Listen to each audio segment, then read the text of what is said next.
The CBS Radio Mystery Theater presents...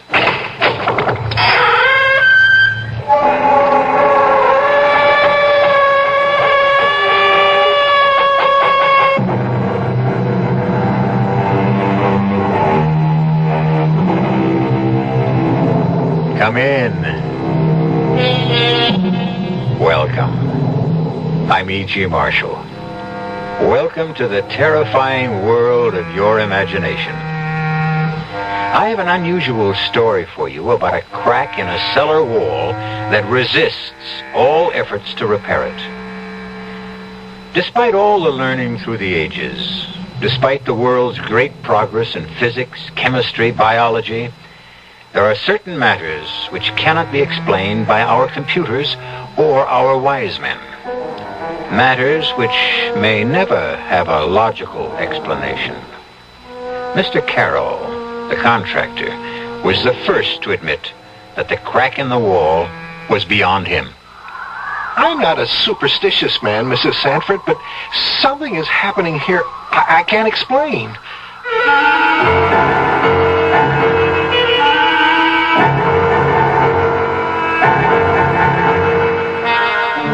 Our mystery drama, The Crack in the Wall, was written especially for the Mystery Theater by Sidney Sloan and stars Celeste Holm.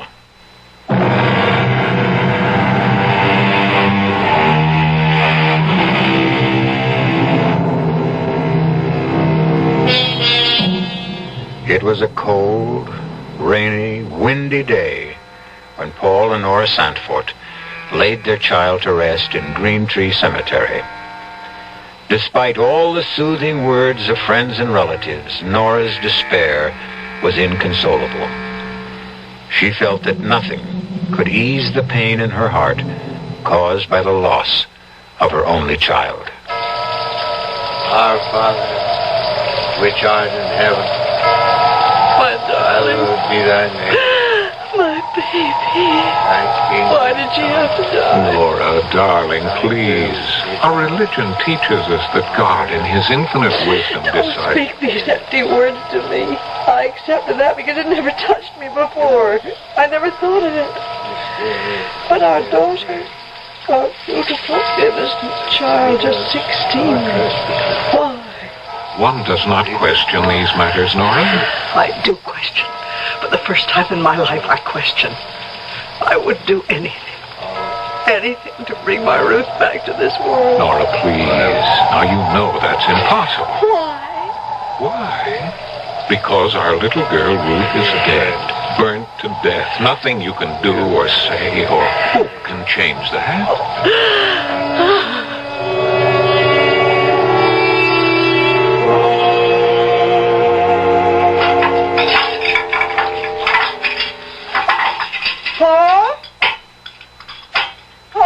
Yes, Nora? Are you busy with something? No. I'm just reading the newspaper. First chance I've had to take a look at it today. The minister was here today, Dr. Fowler. Oh? Said he wanted to see our new house. New? This house is over 100 years old. Well, new for us, he meant. It's just an excuse to come here, actually. He wanted to know why I hadn't been to church the last several months. What did you tell him? Oh, I don't know. It was awkward. I said I'd be back next Sunday. Made some excuse about not having felt well lately. Well, I'm glad. About my going back to church? Yes. But more important than that, it means that you're getting over this depression, getting out into the world again, beginning to forget. No, you're wrong, Paul. I'll never get over wanting my little girl back with me. I'll never forget. Please believe me, Nora. I loved Ruth, too. But I accept the fact that she's gone from us forever. I'll never accept that. Oh, by the way, now I remember what I wanted to remind you about. What? It's about that crack in the cellar wall, right in front of the washer and dryer. There's a terrible draft that comes from it. Well, there's no crack there, Nora. No crack? I thought I'd get rheumatism from the cold draft when I did the washing today. It hit you right in the back. I had that repaired. I paid for it. It's on the general bill for the repairs we had to make on the old house before we could move in. Well, then they cheated you. Charged you and never did the job. You sure? Seems to me that I remember. It's never been done. Those contractors will try. You know, it's Mr. Caro, isn't it? His number's on the telephone stand. Why don't you call him? Oh, it's 7:30, Nora. Well, come to think of it, the only time I could possibly reach him would be at night. He'd be busy all day out on the job. Hello, Miss Caro? Paul Sanford.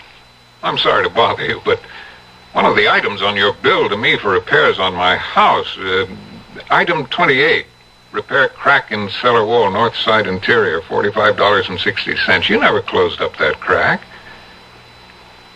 You what? Hold on a minute.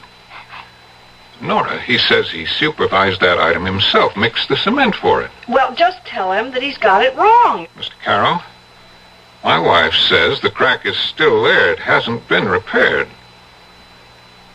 Okay, sometime tomorrow morning? Right, thank you. It's kind of funny. He said he's willing to bet $100 that he completed the work.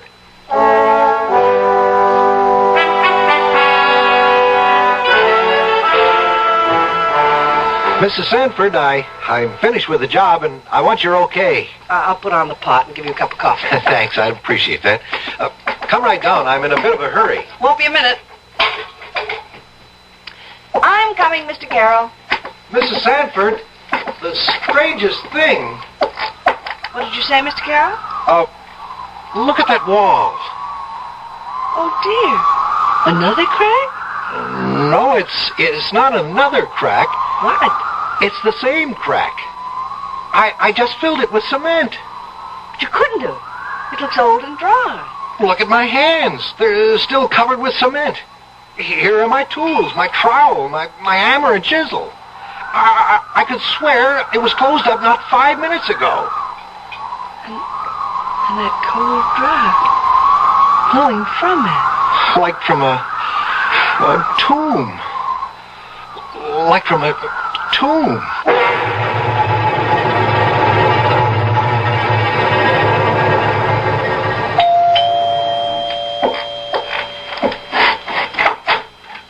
Oh, Mr. Sanford. Come in. Thank you, Dr. Fowler. Well, come into the study. We won't be disturbed there. Now, right this way. Sit down, won't you? Thank you. Please forgive me for interrupting you at this hour. I don't quite know how to begin. As you know, we've been through a horrible experience. Yes. Losing your daughter in that fire. It's our only child. Just 16. Mr. Sanford, you must get hold of yourself. Yes. You see, I've been holding my emotions back for months. I had to be strong for Nora's sake. She's taken this very hard, yes, I know. She hasn't gotten over it. It shook her to the very foundation of her belief. I gathered that it's been only recently that you both came back into the church. She's definitely twisted mentally. Her preoccupation is with a crack in the cellar wall, which she says cannot be repaired. What? Well, there's a long, jagged crack in the cellar wall. It's been there since we bought the house earlier this year, after our other house burned down. Have you tried to have this crack filled with cement? Oh, yes, we tried. The way you say that is very strange. Well, I paid Caro, the builder, for repairs on the house. He was certain that he'd repaired the wall. However, he came back and patched up the crack again when he asked for my wife's okay on the job after he'd finished. They went down to the cellar and looked. The crack was open again. I don't understand. Neither do I. Caro said that he'd not left the cellar, that he'd called my wife to look at it. What's your explanation? I have none, Dr. Fowler, none.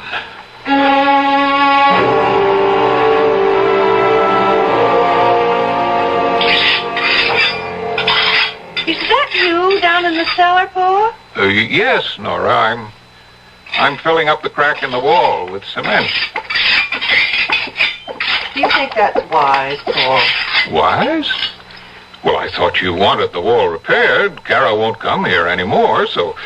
Well, that's what I mean. Paul, there's some very good reason why that wall resists repair. That's a strange way of putting it. Wall resist repair. So you thought the wall had... I don't quite know how to put this. As though the wall Had a will of its own? Nora, that's ridiculous. Is it? Mr. Caro tried twice to fill that crack. He gave up. Yes, I know. I just received a check from him for $45.60, refunding the money I paid him for the job. Come on, let's go upstairs. This old cellar gives me the creeps. Paul! Look! My God. It's disappearing. The cement I just put into the cracks dissolving into thin air.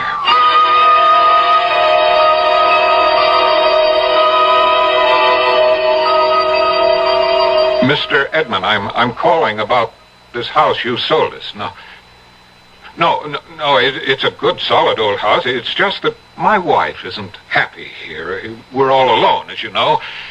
It just isn't right for us. Yes, I know. I'll have to take a loss if I change now, but I'm prepared for that. Okay, I'll see you tomorrow, around 5, okay? Good. Goodbye, Mr. Edmonds.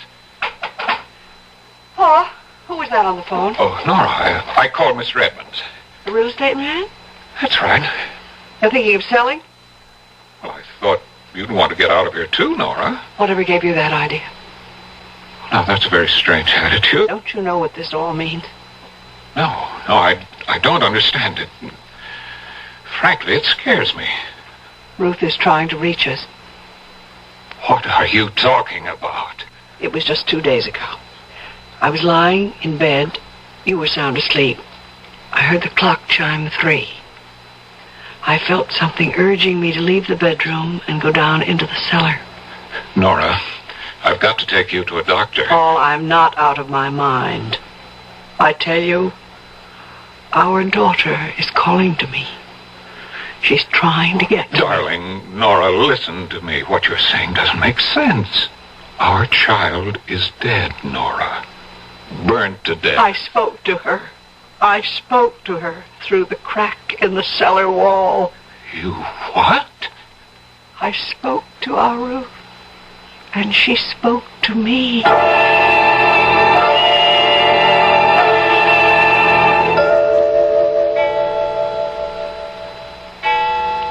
Paul, wake up. Huh? Wake up. Nora. What time is it? Quiet. What do you hear? Hear what? She's calling to me. Our little girl. She wants us. She needs us. Nora, listen to me. You don't hear anything. You just think you hear because you want to hear. Listen. I don't hear anything. There it is again. It's very faint, but you can hear it if you try hard enough. Please, darling, try to rest. I've made an appointment for you with Dr. Cool. I don't need a doctor. Now do you hear it? Ruth calling me? Yes. Sounds like it's coming from... The cellar. I must go to her. No, don't. You mustn't. My little girl is calling. I must go to her.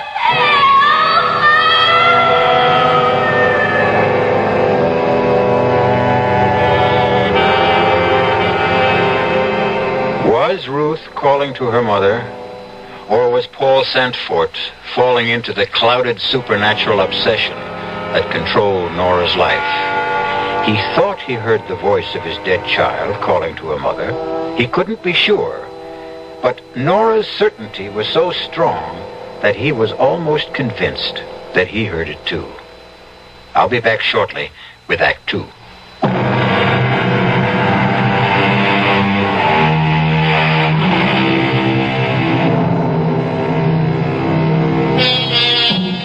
Everything that Paul and Ruth Santfort believed in is being drained away.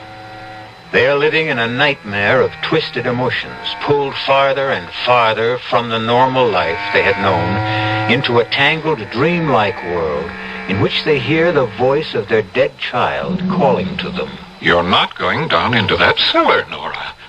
It was Ruth's voice calling. Are you coming with me, Paul, or shall I go down alone? Nora, please. Now, we're dreaming this. It isn't happening. I heard her voice. You said you heard it. She was calling to me for help. Are you coming with me, or shall I go alone? I'll come with you, dear. Just to prove to you that there's nothing there. Nothing. How could there be? I know there is something there. Come. Now, wait. Don't try to go down those steep cellar stairs in the dark. Turn on the light.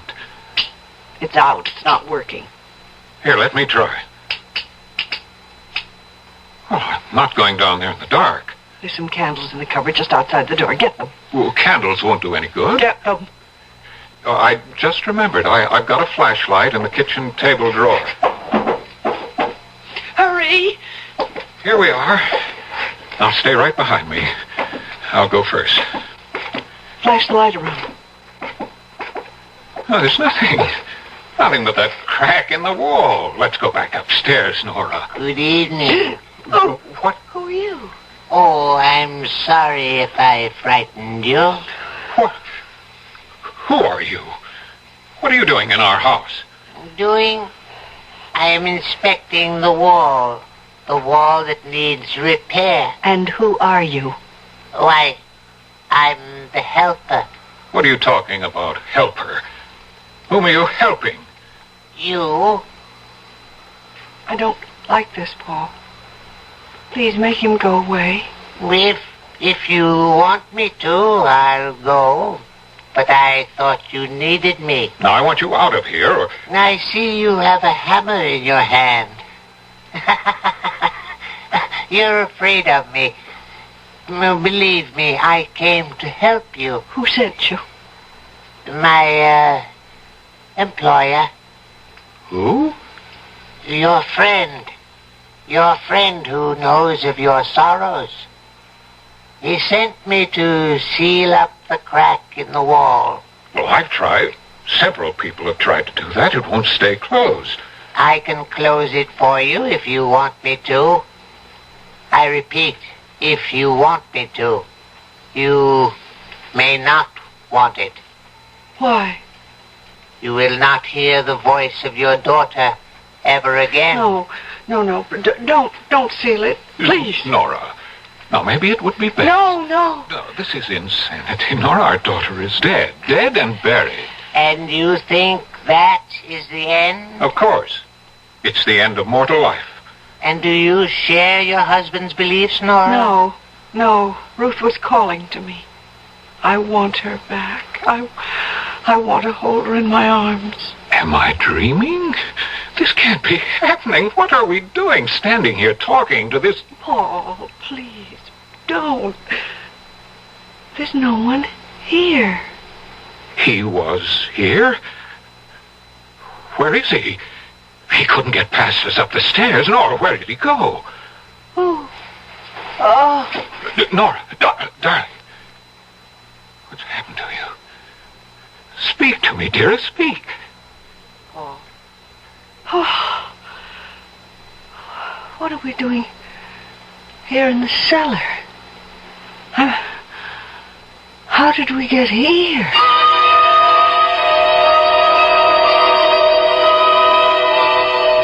And you say, Mr. Sanford, that you think you saw this creature in the cellar of your house? No, it wasn't what you say. No, not a creature. It was a man. Small, dwarf-like.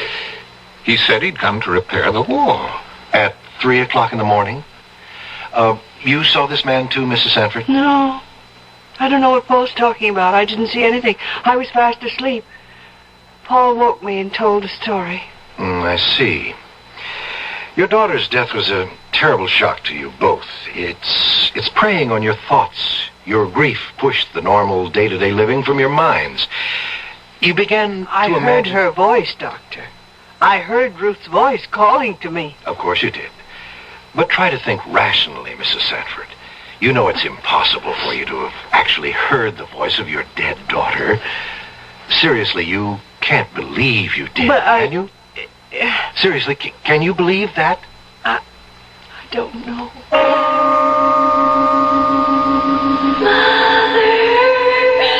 I need you.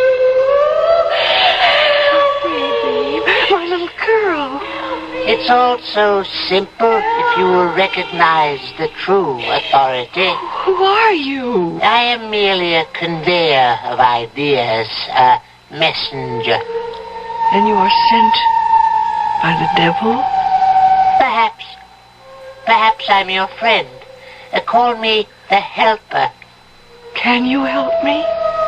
Can you bring my daughter back to me?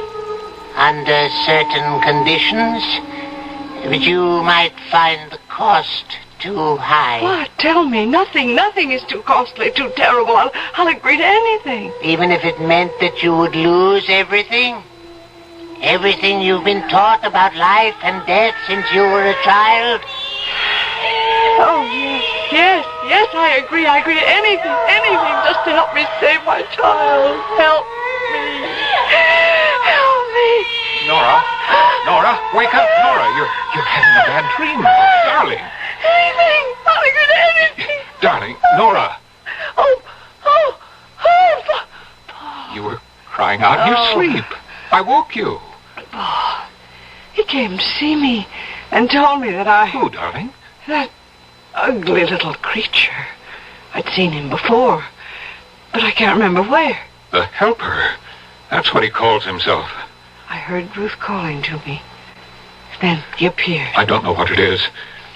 I don't want to know. We're getting out of this house and we're not coming back. Oh, you go, Paul, but I can't.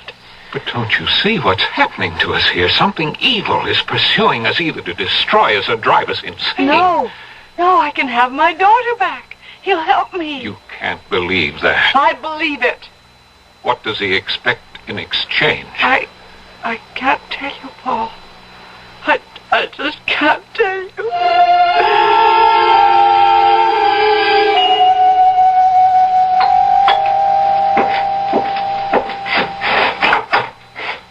Oh, Dr. Fowler, right on time. Is Mrs. Sanford home? No. No, I called her sister and got her to make a date with Nora so she wouldn't be here. My work is suffering. We're not sleeping well. Nora's had terrible dreams, nightmares. You've told your physician, Dr. Coombs? If anyone can help us, it's God. Dr. Fowler, we have seen the evil one. What? We have seen him. We have spoken with him. It's either the devil or one of his emissaries. He calls himself the helper. My good man, in this enlightened age, when we speak of Satan, it is usually, what I mean to say is we think of the devil as the embodiment of all evil, but not as an actual being. I see. Well, Dr. Fowler, if you can't help us, we may have to go to someone who can. There are groups where they believe in the devil. Mr. Sanford, Paul, please understand. I cannot believe in the devil as being other than an abstract name for evil. If I can show him to you, will you believe me then? I saw him. I have seen the devil and the devil's work, and I'm frightened to death.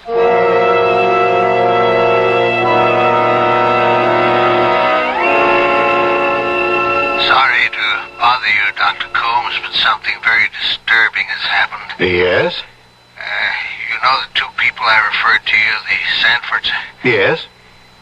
In your opinion, Dr. Coombs, would you say that they were insane? Well, I don't know, Dr. Fowler. The word insane is a legal one, not a medical one. Well, deranged and mentally ill. Well, I would say from a very cursory examination that they were both suffering from severe emotional stresses brought on by the untimely death of their only child. Well, would that explain their hallucinations? Hallucination? To put it bluntly, Doctor, they think they have been speaking with the devil. Have seen him, in fact. Not exactly a common delusion in this day and age. If they need medical help, they must come to me. I can't solicit... Yes, I realize that, Dr. Coombs.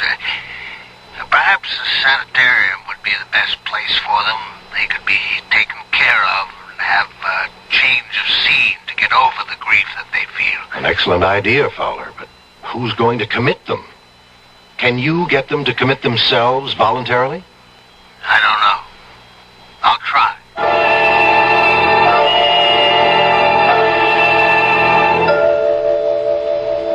Have you come to any decision? I've been thinking about it. I've heard you say you would do anything to have your daughter back. You had made up your mind. Yes. Oh, yes. But But still, you hesitate. what you've asked of me is almost... Well, I'm almost afraid to think of it. It's been in my mind, awake and asleep. I can't tell the difference anymore. You hesitate. Thinking of yourself while your daughter suffers. Oh, no. I will leave you now, perhaps never to return. This is your last chance. Nora. Oh, no. Nora, darling, listen to me. You're having bad dreams. I'll do anything. Wake up, please. Nora, it's me, Paul. What? Open your eyes. No, You're all no, right. no. You're safe with me. Darling, it's me, Paul. Yes. It's all right now. Paul, I've made my decision What decision? about Ruth.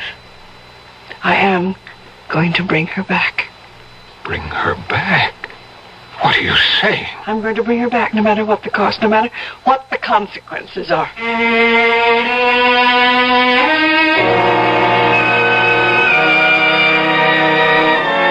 Nora and Paul have come far along a tortuous, a frightening path. Now Nora is determined to see the matter to the end, despite the consequences. I'll be back shortly with Act 3.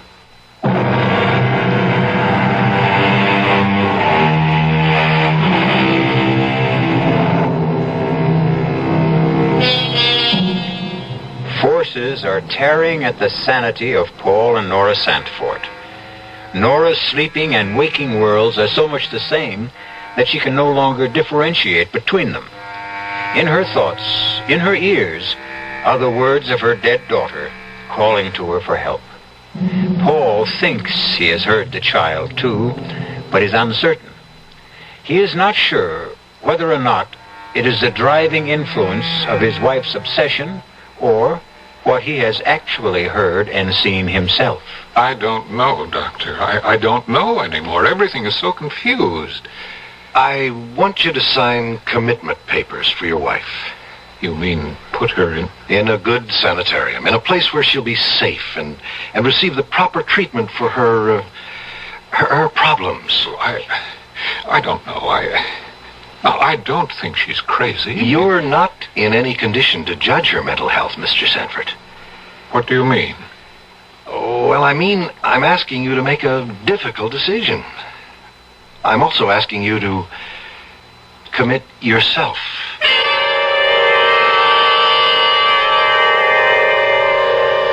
No! I won't think of it. Send him away. Send the doctor away.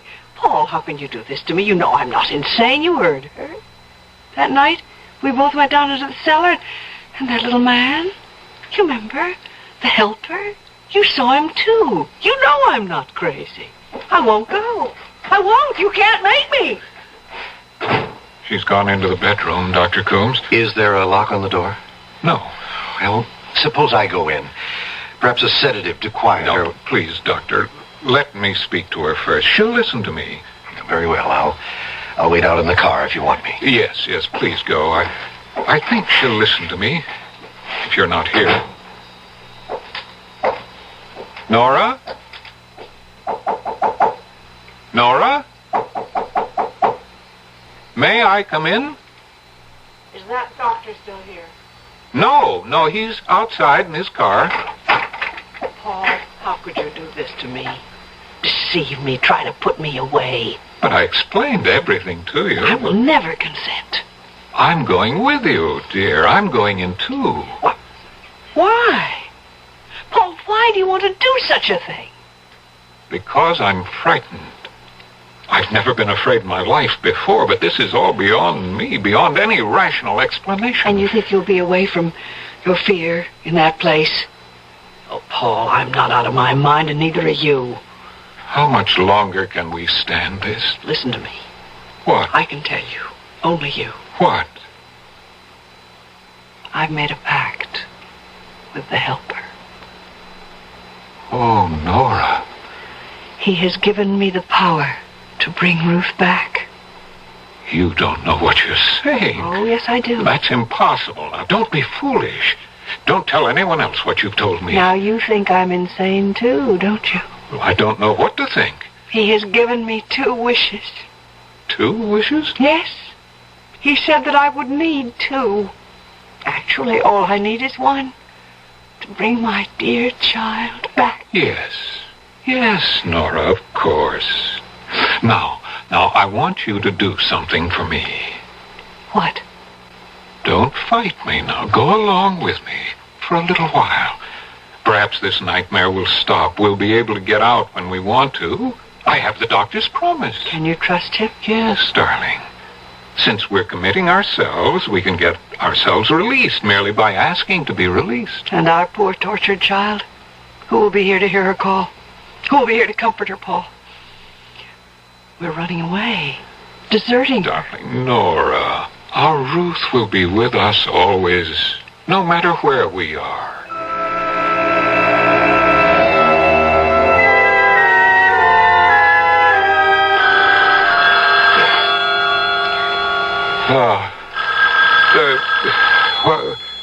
The phone.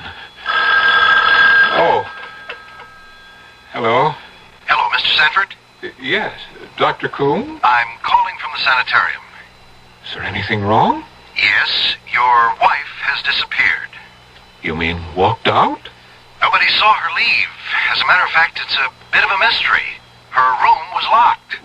Perhaps one of the attendants or nurses unlocked the door for her. No, we've questioned the entire staff. At 1 o'clock, the nurse assigned to that section entered her room to administer a mild sedative. Your wife had complained she was worried because you weren't there. Well, I was just cleaning up a few urgent matters here. I was coming to commit myself tomorrow morning. I told her that, but it didn't seem to have any effect. When was Nora last seen? Not more than 10 minutes before 1 a.m. Another nurse on the floor answered her ring. She told the nurse about her anxiety and her inability to sleep. She hasn't returned home, has she? No. What do you want me to do, Doctor? Stay where you are. She may come home. It's very likely that she will come there.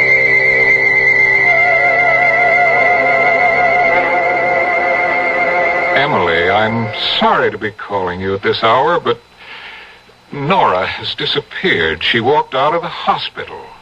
The fire, Ruth's death, it's been preying on our minds, and I thought that... Wait, Emily, that's my doorbell. I'll call you back. I just wanted to know if Nora was with you. I'll call you back. Let me know if Nora shows up. Bye. Oh, Dr. Fowler. Come in. Oh, thank you.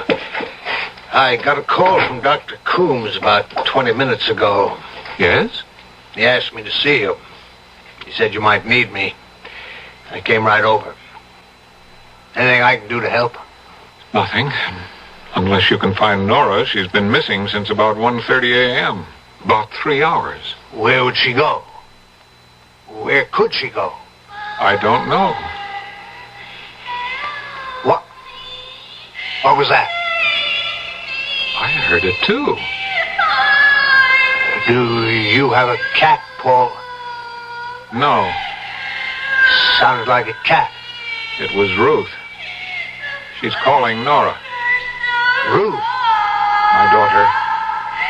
Oh, yes, your daughter. But she's... She's dead. You hear your dead child's voice calling? You heard it too. No, it can't be. That's superstitious nonsense. That's what I thought. But I don't anymore. Ruth is calling to us from the grave. I hear it. I hear it. Paul, pray with me. Pray to God to make her go back. No. Nora will be here.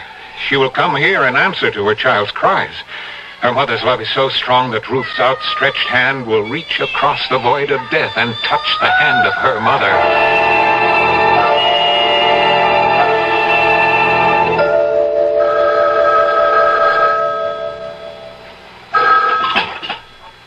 Yes? Fowler? Yes? I thought you were going to report back to me. I've just been through the most shattering experience of my life. You saw Mrs. Sanford? No. I'm not a superstitious man, Dr. Coombs, but I heard the voice of Ruth Sanford calling to her mother from the grave.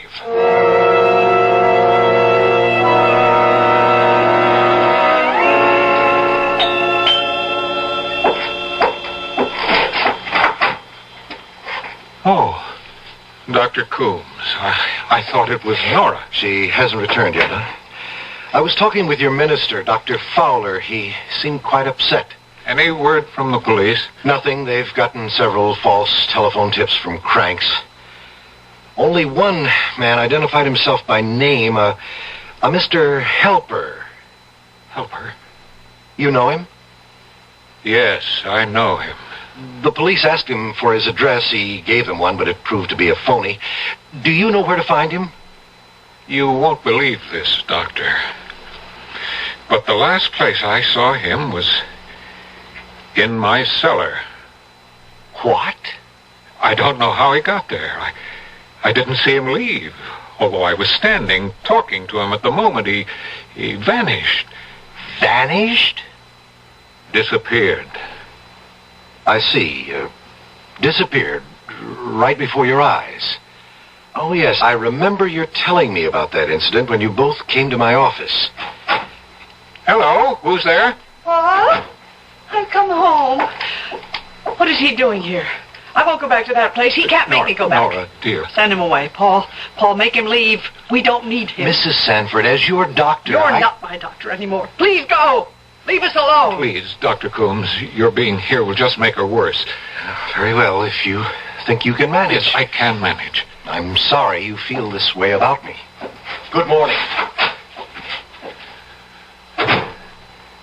He was trying to do what he thought best for you, for us. He has no way of knowing what is best for us. He was just interfering, keeping us from Ruth. Nora, please give up that mad notion. Give it up? Oh, no. Paul, I will not give it up. Tonight, this morning, before dawn, we will bring our child back to us. Nora, think what you're saying. I've thought, and I've made up my mind. Before daylight, he said. What time is it now? It's 20 after 4. It won't be light before 6. We must do it now. Come. We'll go together. Go where? To the place I first heard her voice, calling to me, the cellar, the crack in the wall. Are you sure you want to go through with this? I think, Nora. I've come too far to turn back now. I don't care what happens to me. It's Ruth we must think of. All right, Nora, I'll go along. I'd better get my flashlight. The light's still out in the cellar. No, Paul. What I must do must be done in darkness. No lights. Now, let's go down the stairs.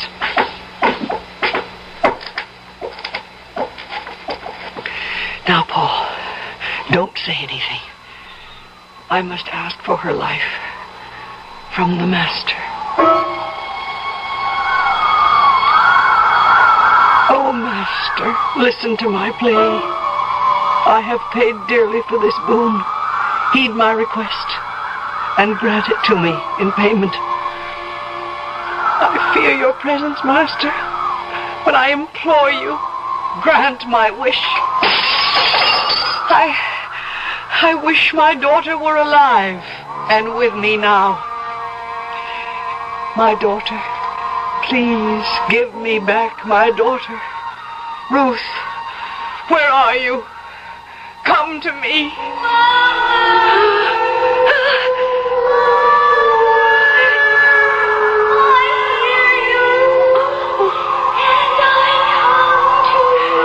That's Ruth's voice. Quiet, quiet.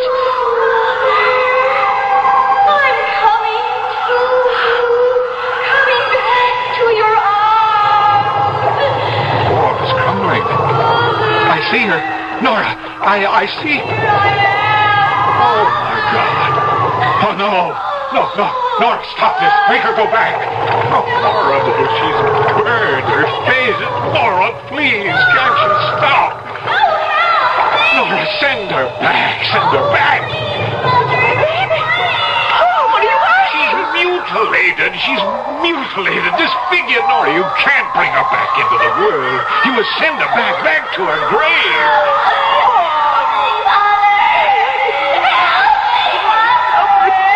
It would be too cruel to bring her back, too terrible. But how can I do it? He gave you 2 wishes. He said that you'd need the second. Now I know what he meant.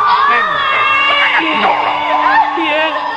I wish my dear daughter were dead and back in her grave.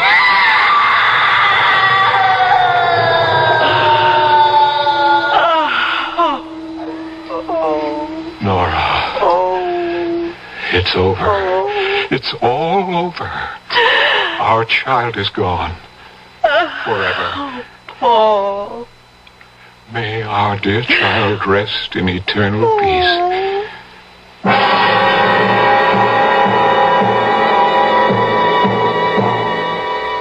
And so Paul and Nora were left to pick up the fragments of their lives and go on. Strangely enough, the crack in the cellar wall was finally closed, and no human hand had a part in its repair.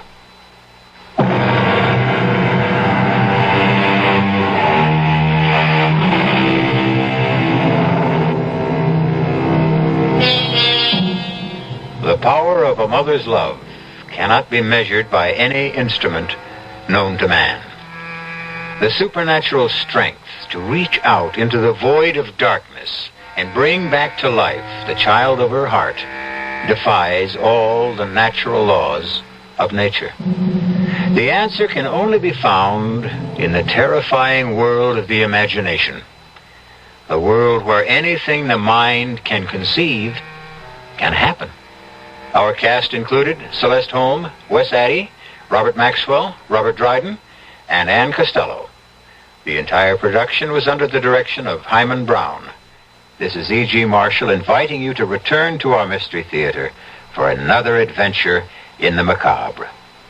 Until next time, pleasant dreams.